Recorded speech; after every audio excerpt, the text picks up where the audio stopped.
Hare Krishna, te damos la bienvenida a este capítulo número 28 de este canto 3 del Srimad Bhagavatam en este curso Bhakti Vaibhava Online. Este capítulo se llama Instrucciones de Kapila sobre el servicio devocional, y justamente en este capítulo es cuando más se describe el proceso de Ashtanga Yoga. Aquí Kapila Dev va a describir, este capítulo lo podemos dividir prácticamente en tres grandes regiones, tres grandes partes. La primera parte, Kapila Dev va a explicar cómo practicar el proceso, el Ashtanga, que él va a proponer para alcanzar la realización espiritual. Recuerden que en el Sankhya Yoga que presenta Kapila Dev es justamente para alcanzar el servicio devocional del Señor, pero a través del análisis Sankhya y también a través del yoga, especialmente a través del Ashtanga Yoga.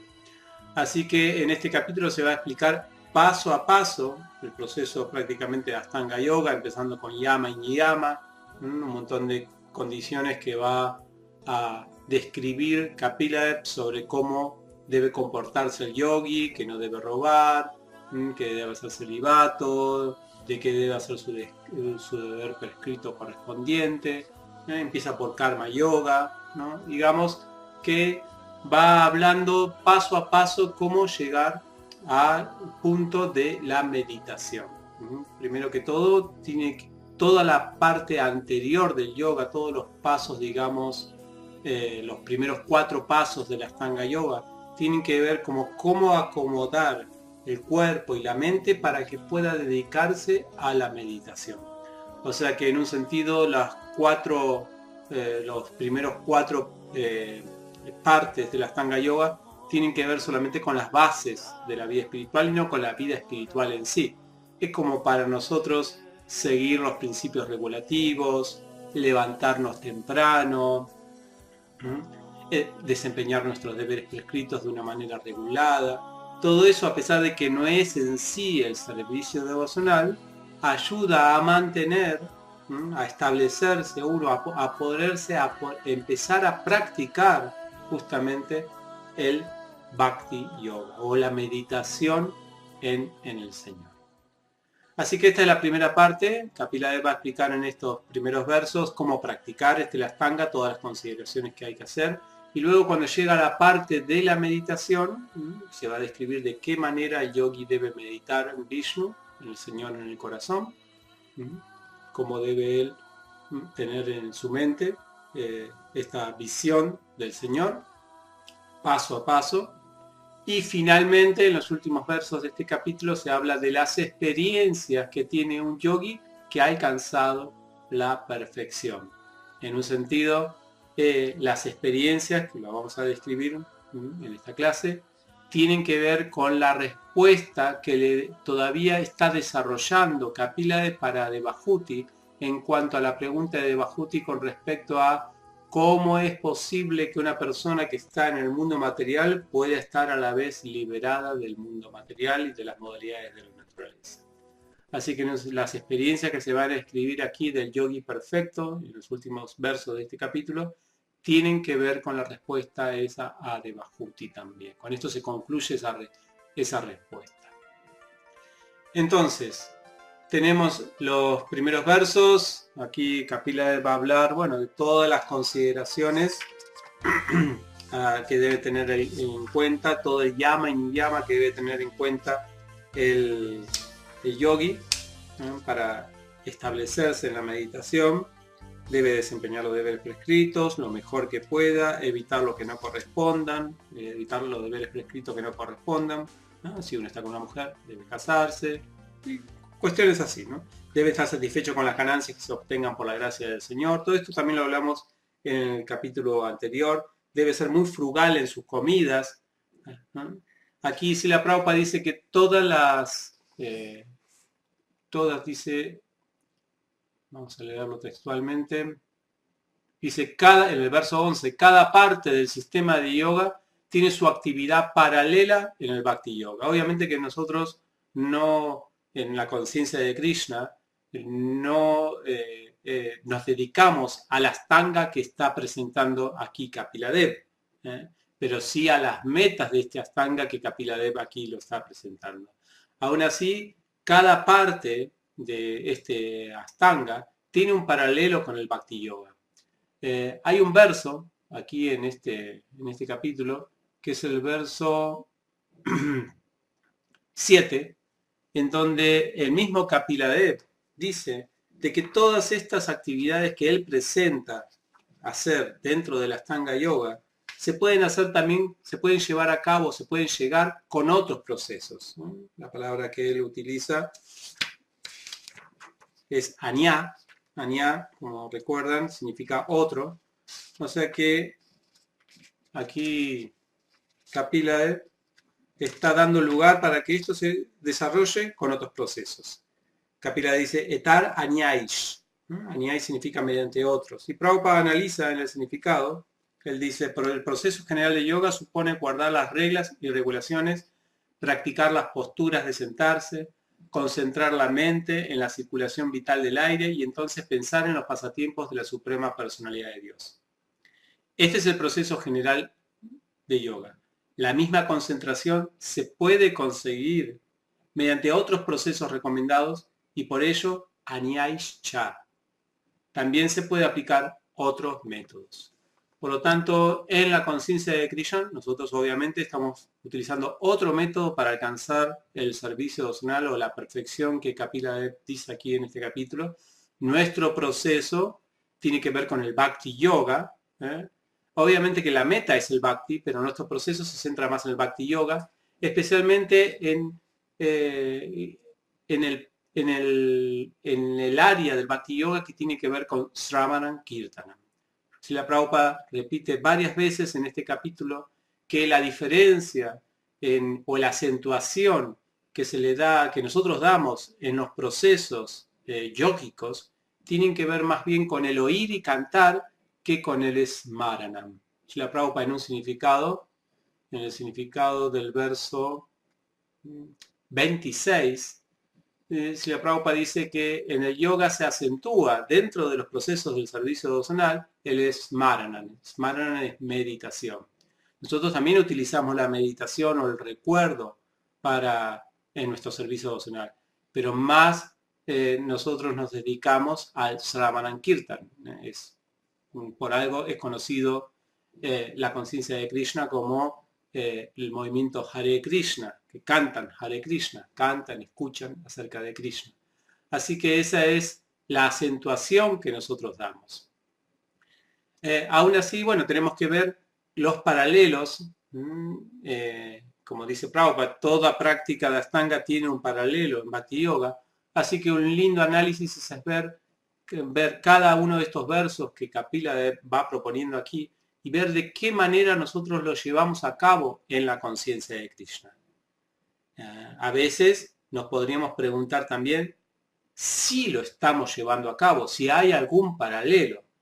En ese caso nosotros debemos cuestionar nuestra práctica de la conciencia de Krishna. Si no encontramos un paralelo de la manera en que se hace el yoga o los pasos del yoga en la conciencia de Krishna, eso significa que nosotros en algunas áreas de la conciencia de Krishna no estamos siendo yogis. A veces sucede, y esto es un lindo tema también para reflexionar, cuánto en la conciencia de Krishna o los integrantes de la conciencia de Krishna siguen las prácticas como yogis o siguen las prácticas más bien como religiosos. Es decir, a veces las personas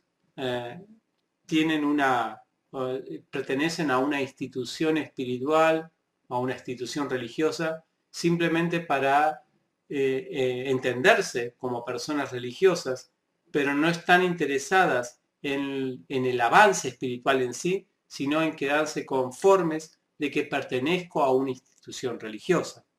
Así que a veces nuestras actividades en la conciencia de Krishna, nuestros rituales, etcétera, no están llevados en una forma yógica, sino que simplemente como un ritual para decir que estoy perteneciendo a la conciencia de Krishna. Algunos ejemplos de esto, por ejemplo, aquí en el Ashtanga se hace hincapié en la respiración, se hace hincapié en la forma en que nos sentamos. Por ejemplo, en el Ashtanga Yoga, sentarse correctamente es prácticamente una condición importantísima para llegar a la meditación. Es muy difícil ver yogis que están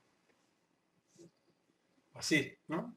Generalmente un yogi está bien sentado porque eso es esencial para la meditación.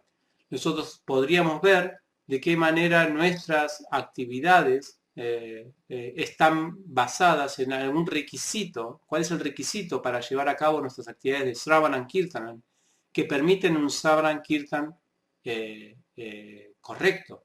¿No?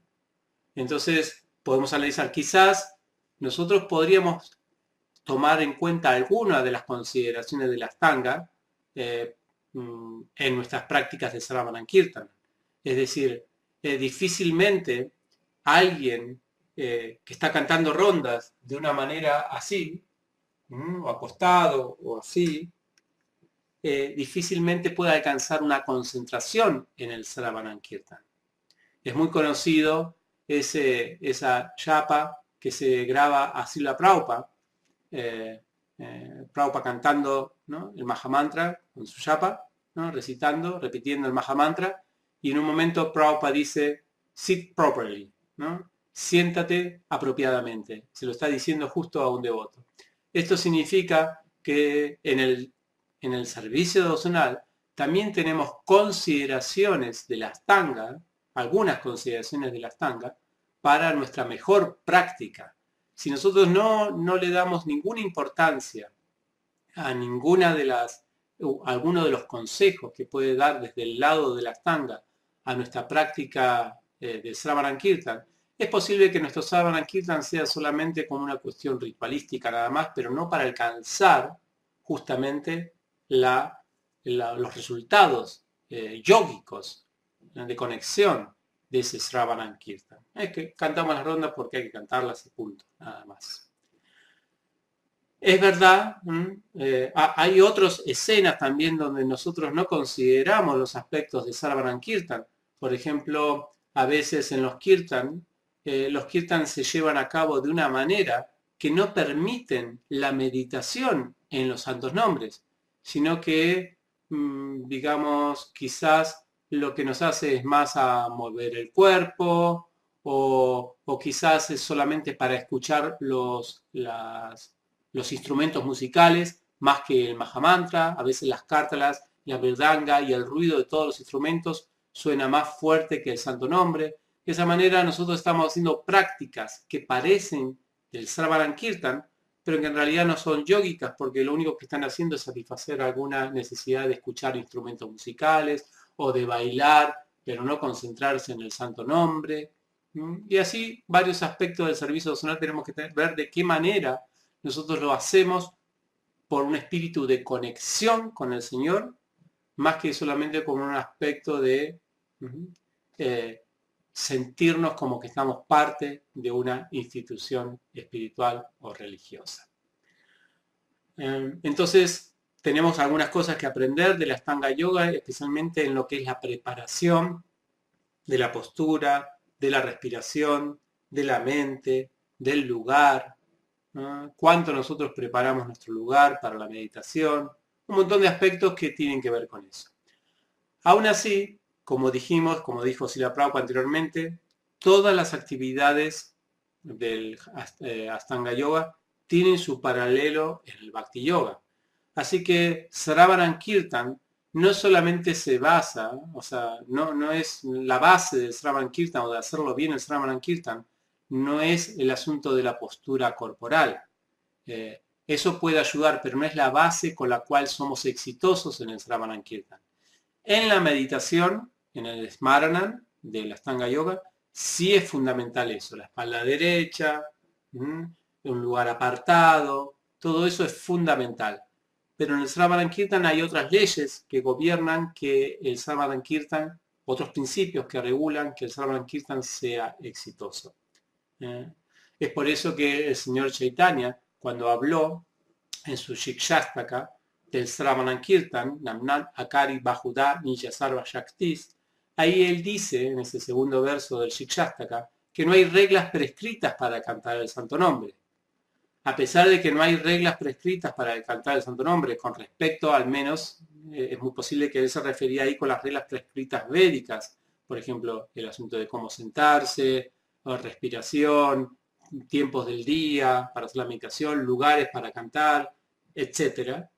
Aún así, en el siguiente verso, el verso 3 del Shikshastaka, Trinat Api Suni Chena, ahí se explica justamente las leyes fundamentales o los principios o los aspectos a considerar, a desarrollar en uno, para que este Sravanankirtan sea exitoso. Así que si tenemos que hacer un paralelo entre la Astanga, las consideraciones que la Astanga tiene para llegar a la meditación y las consideraciones que el Bhakti Yogi tiene para llegar a un Sravanankirtan correcto, entonces vemos que en el Bhakti Yoga no es tanto el sentarse, sino más bien el espíritu o la actitud que uno tenga. Esa actitud humilde, tolerante, dispuesto a ofrecer todo respeto a los demás. En este sentido vemos como el Bhakti Yoga tiene que ver sí o sí con una práctica que se hace en relación con los demás. Porque cuando uno está solo no tiene que ser humilde de nadie, con nadie. Por eso que ahí sí tiene que estar apartado. Pero el Bhakti Yogi está, como es prácticamente Sravanankirtan, tienen que escuchar de otros, tienen que cantar para que otros escuchen, el Sankirtan y todo eso. Entonces el espíritu humilde debe estar ahí. Así que también tenemos las 10 ofensas al santo nombre, que son también consideraciones que debe tener un Bhakti Yogi. Y así podemos ver entonces algunas similitudes. Ahora, en este caso, ¿cuánto nosotros, es una linda pregunta también para hacernos, cuánto nosotros nos consideramos, somos muy cuidadosos en el asunto, así como el yogi es cuidadoso en cómo sentarse, cómo respirar, nosotros somos cuidadosos en el asunto de evitar las 10 ofensas, en tener esa actitud humilde hacia los demás, esa actitud tolerante hacia los demás. ¿Cuánto nosotros nos cuidamos en esos aspectos? Si un devoto no se cuida en los aspectos de respetar a los demás devotos, de obedecer al maestro espiritual, de ser humilde, de ser tolerante, es lo mismo prácticamente, comparando, de un Astanga Yogi que no le importa la respiración, no le importa sentarse bien y todo eso. Así que aquí tenemos otra gran diferencia en lo que es un Hare Krishna Yogi o un Hare Krishna simplemente religioso. Un Hare Krishna Yogi se está cuidando todo el tiempo en su relación con los demás devotos, se cuida de su actitud humilde hacia los demás, su actitud tolerante y siempre con disposición a respetar a todos los demás. Entonces, estas son algunas de los aspectos que podemos considerar en esta primera parte. Prabhupada nos anima a esto, en ese significado donde dice que cada parte del sistema de yoga tiene su actividad paralela al Bhakti Yoga, así que esto nosotros podemos analizarlo también, es un buen punto de análisis para comparar estas primeras prácticas que presenta Kapila comparados con nuestro Bhakti o nuestra práctica del Bhakti Yoga.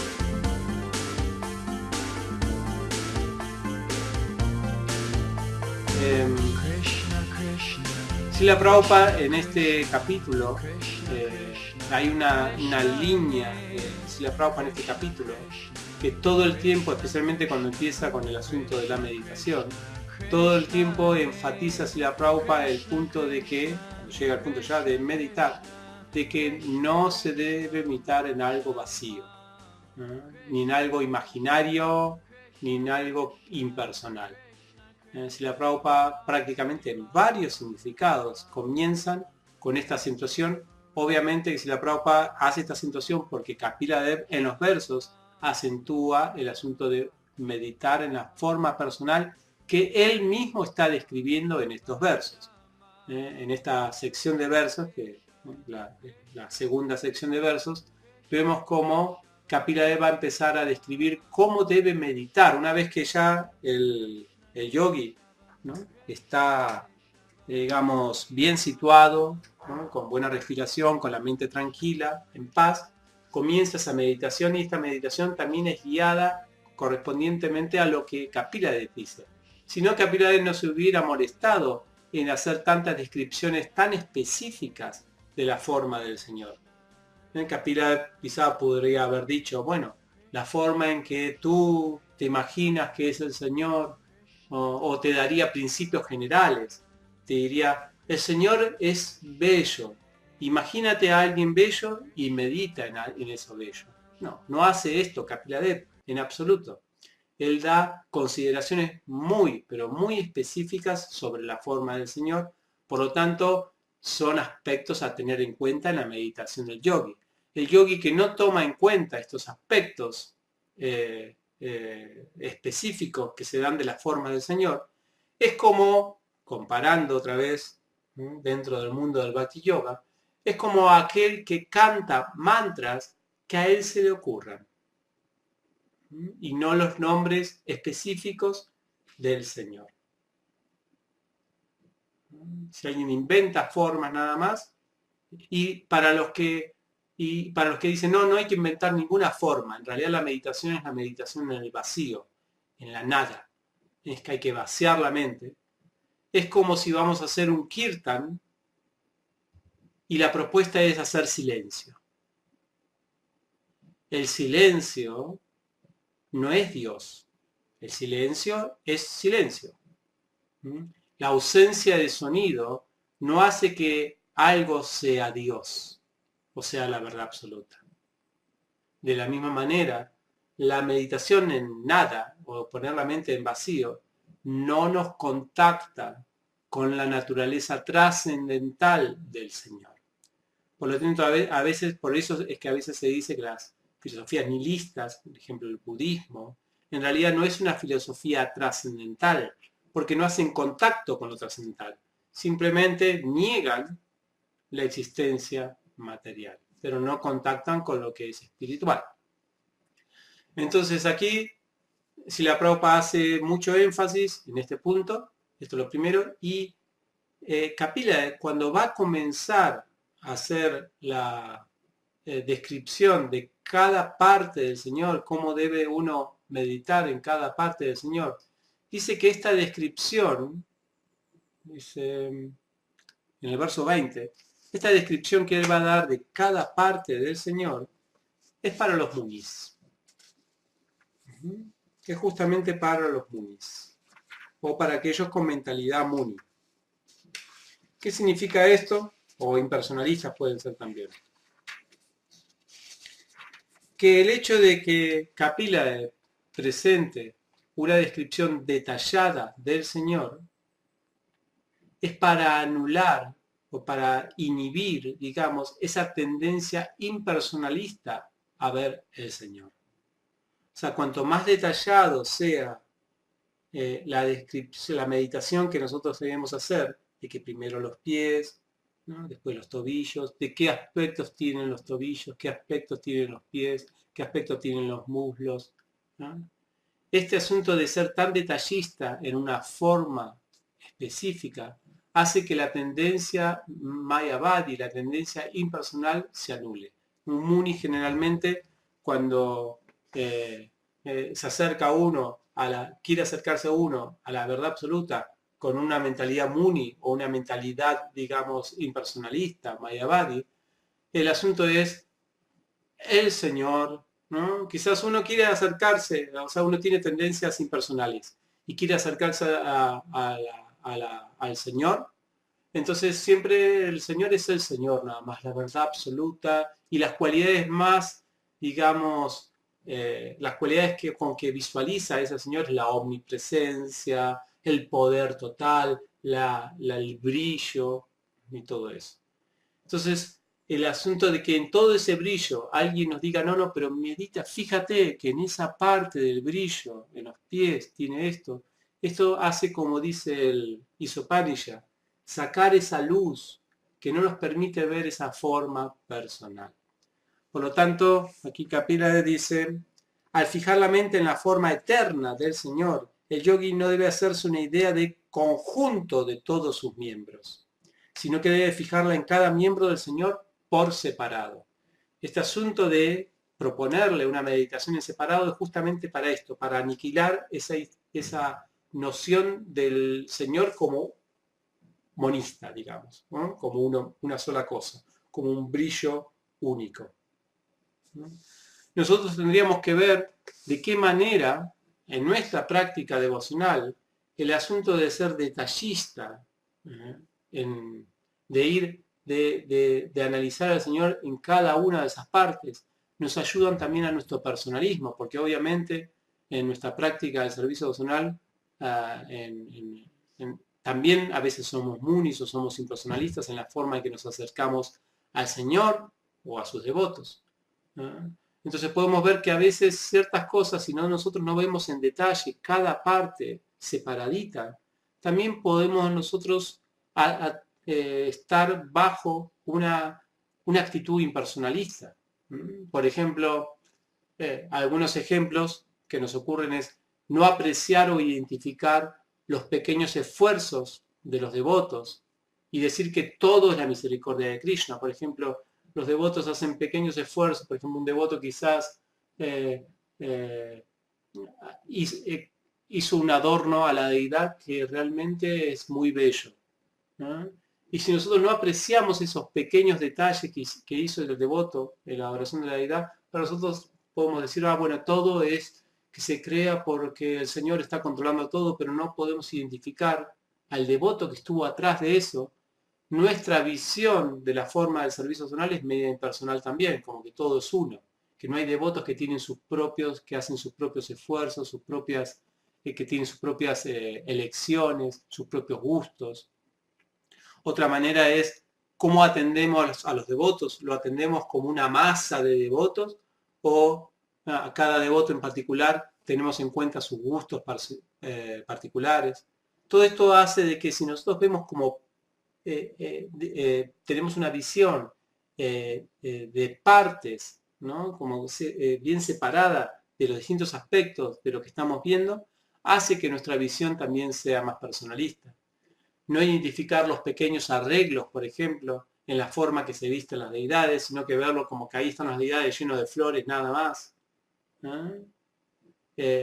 O, por ejemplo, no prestar atención a los pequeños detalles en la adoración de la deidad, si tienen agua. Por ejemplo, una persona, un muni, no prestaría atención a pequeños detalles, si el alfiler justo le está atravesando la mano o no, el alfiler con que tomamos.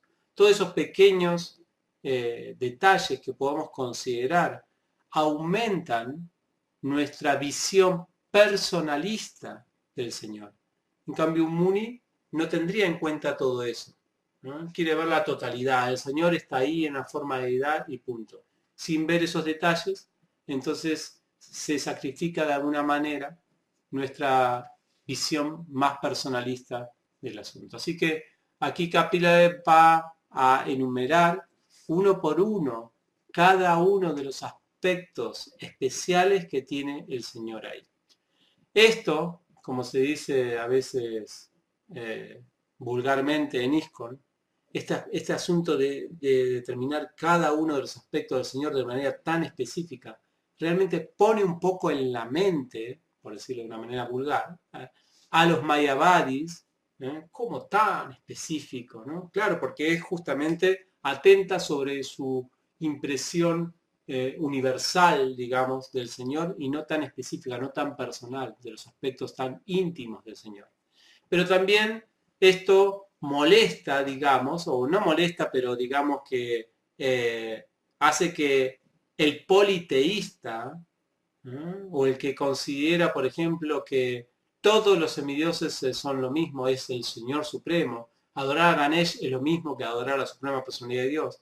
Con esta descripción que aquí se dice, Kapila dice, no, aquí en esta descripción no dijimos que el Señor en su cara sonriente tiene una trompa de elefante.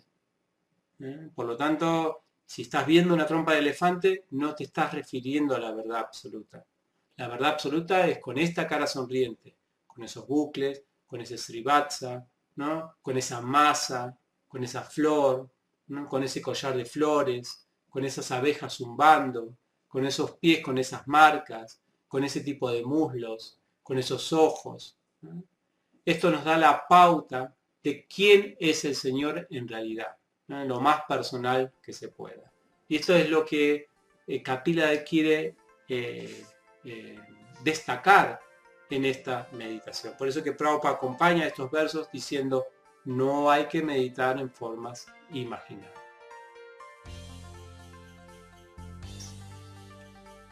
Así que con esto tenemos en la parte del medio toda esta descripción de cada una de las partes del Señor, cómo debe meditar el yogi. Y por último, en los últimos versos, se habla acerca de la perfección del yogi, ¿no? Las experiencias finales, las experiencias que tiene el yogi cuando alcanza la perfección. Entonces aquí otra vez nos metemos en un mundo difícil para describir con palabras, porque al describir con palabras esto significa que de alguna manera tenemos que estar experimentando eso, que son etapas perfectas del yogi. Pero podemos al menos repetir los versos y los significados que aquí se dicen con respecto a estas experiencias del yogi. Y lo primero que dice es que de alguna manera u otra la mente del yogi queda fundida en la mente del Señor. Recuerden que había, otra vez decimos que Devahuti había preguntado, una de las preguntas de Devahuti en el anterior capítulo era cómo es posible que el alma se separe de la materia cuando ambas son dependientes una de otra. En estos últimos versos de este capítulo se describe esa experiencia del Jivan Mukta, de la persona liberada, ¿no? Del yogi que alcanza esa perfección, diciendo cómo la mente de él se desintegra. Pero esta desintegración de la mente de él material significa que su mente se ha fusionado con la del Señor. ¿Y qué significa mente fusionada con el Señor? No significa la pérdida de la individualidad. Que una mente se funda en otra no significa que se pierde la individualidad, como si fuera ahora una cosa homogénea en todo sentido, sino que significa, como dice aquí Prabhupada en estos significados, que el devoto, los deseos del devoto y los deseos del Señor son los mismos, que el devoto siente hacer lo mismo que siente hacer el Señor. Estas son las descripciones que se dicen aquí.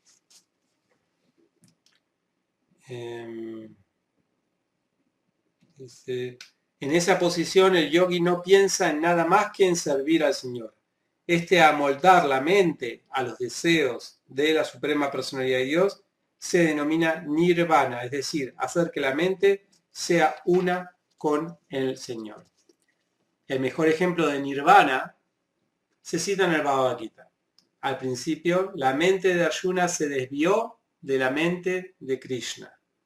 Krishna quería que Arjuna luchase, pero Arjuna no quería. No estaban de acuerdo. Pero después de escuchar la Bhagavad Gita de labios de la Suprema Personalidad de Dios, Arjuna amoldó su mente al deseo de Krishna. Eso se denomina unidad. Pero esa unidad no hizo que Arjuna y Krishna perdieran sus respectivas individualidades. Esto es lo primero que afirma aquí Kapila con respecto a la experiencia de este yogi. De pronto la mente ya deja funcionar mi mente material producto de las modalidades de naturaleza, porque normalmente ahora nuestra mente está regida por los dictados de las modalidades de naturaleza con lo que está nuestra situación psicofísica. Pero aniquilar la mente no significa que no tenemos mente, sino que ahora la mente está en consonancia con la mente del Señor, en unidad con la mente del Señor. Esto nosotros lo podemos ver si un devoto realmente hace de su misión en la vida la misión de maestro espiritual. Si la misión del maestro espiritual el devoto hace de la misión del maestro espiritual su propia misión, eso significa unidad en yógica, en el Bhakti Yoga, y eso es fundir la mente de uno en la mente del Señor. Porque realmente hacer la misión de la suprema personalidad de Dios o llevar a cabo, identificarse con la misión del maestro espiritual, ciertamente que no tiene nada que ver con la situación psicofísica en la que estamos.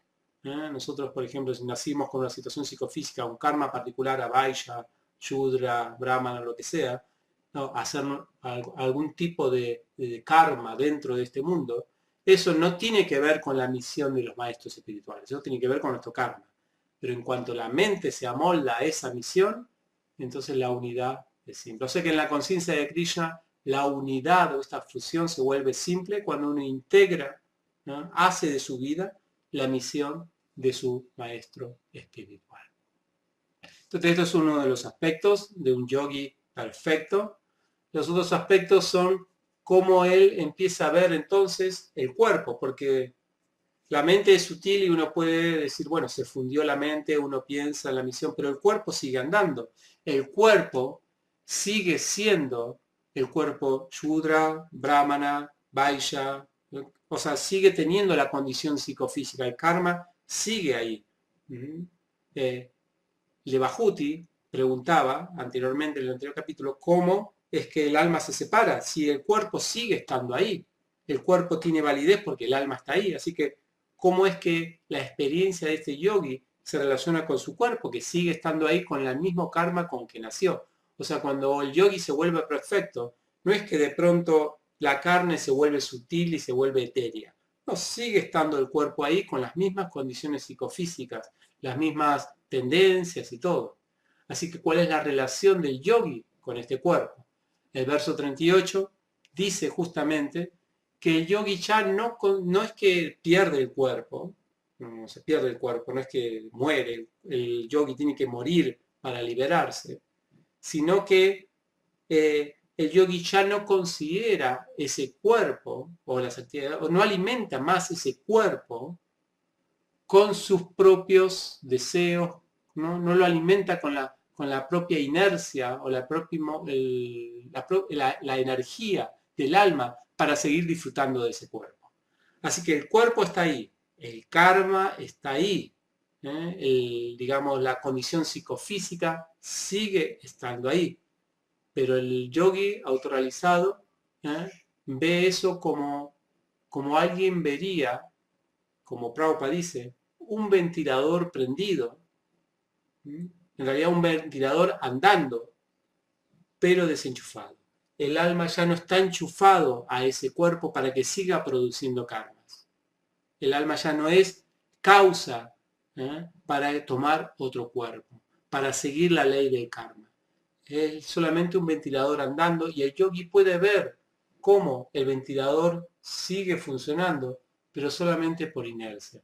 Por lo tanto, el yogi ya no se mete en el asunto de seguir suministrando, él ya no se vuelve responsable, en lo que decíamos en el anterior capítulo, de las actividades de ese cuerpo. No se considera que él es el responsable de las actividades de ese cuerpo. No considera que el movimiento ese que hace el ventilador es a causa de que él está enchufado. No, ya sabe que no, que eso que él tiene en su condición psicofísica es producto del karma que venía ya de antes. Y que simplemente él está aparte de eso, pero el cuerpo debe seguir desarrollando sus actividades. Por eso dice que en ese momento el yogi se da cuenta que el cuerpo está manejado por la Suprema Personalidad de Dios. Deja el cuerpo manejado por la Suprema Personalidad de Dios. La energía, digamos, de su karma ya no es, digamos, manejada por el alma, no está ella misma inyectando la energía para seguir teniendo otros cuerpos, sino que se deja, como se diría, en piloto automático. Esta es la experiencia del yogi. Si el ventilador tiene que seguir andando, que siga andando, porque esto es el resultado de karma, pero yo ya estoy en otra dimensión, digamos, ya estoy haciendo mi servicio a la Suprema Personalidad de Dios. De esta manera, el yogi se separa de su condición kármica de esta vida, se separa completamente, y a pesar de que está en ese cuerpo, él está toda su conciencia en la Suprema Personalidad de Dios. Por eso Prabhupada dice, como conoce bien su posición constitucional, nunca asume el concepto corporal de la vida. Este es el verso 38. Bien, y estos últimos versos terminan hablando, Kapila termina hablando que esta experiencia, que el Señor, la entidad viviente y la materia son una misma cosa, pero a la vez son independientes. Si ya vimos cómo la entidad viviente puede ser completamente independiente de la materia, no de su cuerpo material, pero quedaba el asunto ahora de describir Kapila cómo en la etapa realizada la entidad viviente, el alma, no pierde su individualidad. A pesar de que hay una unidad, esa fusión que dijimos anteriormente, aún así hay una diferencia. De esta manera Kapila determina estos últimos versos fundamentando el Achintya Veda Veda Tattva de nuestra filosofía. En realidad, esta descripción que hace aquí Kapila Dev en estos últimos versos de lo que es la perfección yógica, la experiencia de la perfección yógica, fundamenta todas las teorías, las distintas verdades Vaishnavas de las distintas tradiciones. Prabhupada dice en el verso 41 que los 4 principios de la doctrina filosófica Vaishnava son fundamentadas con estos versos de Kapila. No solamente la Achintya Veda Veda Tattva, también el Shuddha Advaita, que es el de Vallabhacharya, que es digamos, se traduce como monismo puro, es una unidad pura, significa que hay una unidad purificada, mejor dicho. Vallabhacharya establece que somos de la misma esencia, pero él utiliza la analogía de chispas y fuego, que a pesar de que somos de la misma esencia y somos de la misma unidad, somos el mismo, digamos, la misma totalidad, aún así una cosa es la chispa y otra cosa es el fuego. Entonces, estas últimas versos de Kapila apoyan también el Shuddha Advaita, apoyan el Vishishta Advaita, que es el de Ramanujacharya y Yamunacharya, en donde ellos proponen el asunto de que no hay diferencia entre el alma, entre la Jiva y Ishvara, el alma y Ishvara, pero hay una dependencia de la Ishvara hacia Ishvara. Y también, de alguna manera u otra, estos versos fundamentan el Dvaita Vada o el Tattva Vada, que es el de Madhvacharya, donde él sostiene que la entidad viviente y la Jiva, el alma y la superalma son realidades completamente separadas, pero que una está conectada a la otra por su dependencia. Todas estas verdades Vaishnavas, esta forma de describir la filosofía Vaishnava, ¿no? Estas realidades, estas formas que describen estas tradiciones Vaishnavas, las realidades últimas, están fundamentadas por Kapila Dev. Pero ninguna, como vemos, ninguna filosofía Mayavadi, ninguna filosofía impersonalista ni nihilista es fundamentada por estos versos de Kapila. Bien, con esto entonces terminamos la explicación de este capítulo. Nos vemos en nuestro próximo encuentro online. Muchas gracias. Hare Krishna.